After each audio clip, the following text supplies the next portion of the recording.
What is going on, guys? Welcome back to my YouTube channel. In today's video, I'm going to be sharing with you how I became a reader and how I ultimately ended up reading every single day over the past year.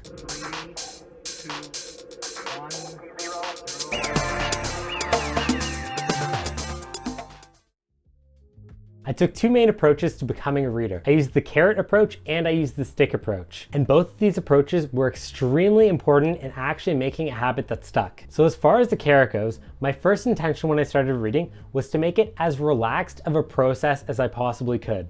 I wanted reading to be something that I looked forward to, not something that I ended up dreading. And because of this, I adopted something that I termed circumstantial reading. Basically what circumstantial reading is that on a day that I want to read more, I'll read more. On a day that I want to read less, I'll read less, which seems incredibly obvious, but if you start off with too big a goal and you say that you want to read a book every week over the span of a year, you'll certainly read a lot more while you maintain the habit, but the odds that you actually lose the habit raise dramatically. That being said, for my circumstantial reading, I did set a lower limit to the amount that I would read on any given day. And the bare ass minimum that I will read every single day is I will read when I go to the bathroom, because it's something that's going to happen every single day. I'm going to have a natural gap in my day, and in that time, I can actually pick up a book and try to learn something new. Now, since then, I've took that habit and I've graduated it up to reading 30 minutes every single day. But if I started at this habit, I certainly would have lost it sooner. The second way that I use the carrot approach is that I gamified my reading. So there's an app called Habitica that I use to basically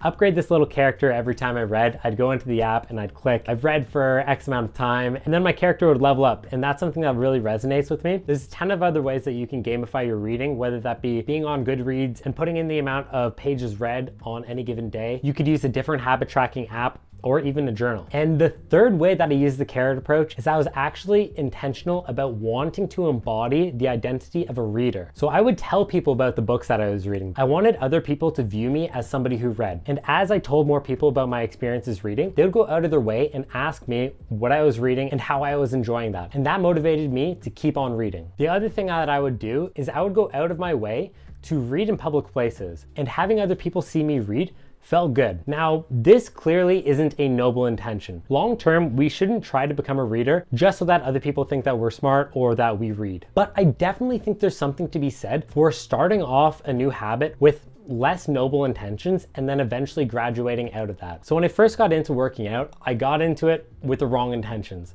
I wanted to just impress the girls at my high school. And this definitely isn't a noble reason to get into lifting weights. But since then, I've been able to actually shift my perspective over to something a little bit more holistic. So now I appreciate fitness for all of the other benefits that it provides me. But if you had have told the 15-year-old version of me to get into lifting because it'll improve my heart health and my quality of life, that would have just went completely over my head. However, training to try and impress girls was definitely something that appealed to me. I want people to view me as a reader and then start to steer myself back in the right direction, but especially when I was starting, I wanted to really spark this new identity. So the other way that I motivated myself was I used the stick approach. The first way that I use the stick approach is that I joined a book club. Now, when you're in a book club, there is a set date in which you have to read the book by. And naturally, because I wanted to make the most out of this experience and I wanted to actually contribute to the discussion, I knew that I had to finish my books within the given time. Joining the book club also helped to cement my identity as a reader. But the other way that I use the stick approach to help me become a better reader is I used an app called Beeminder. Now, Beeminder takes in all of your credit card information and you basically okay it to charge you if you don't keep up with your habit. And the other cool thing about Beeminder is it actually links with the other app that I was talking about earlier that I used to gamify the habit of reading every single day. So if I ever missed a couple days of reading in the span of a week, it would actually charge my card $10. And this helped motivate me to read even on the days that I really didn't want to. But listen, if you're looking to become a reader, this is a process.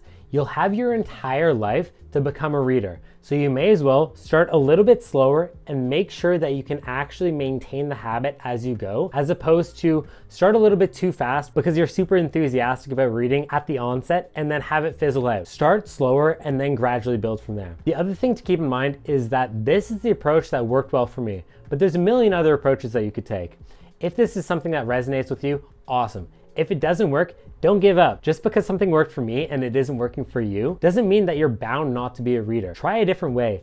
Ultimately, it's your tenacity that's going to determine whether or not you become a reader in the long run. Anyways, guys, thank you so much for tuning in and watching my video. I really appreciate it. and I hope to see you in the next one. Cheers.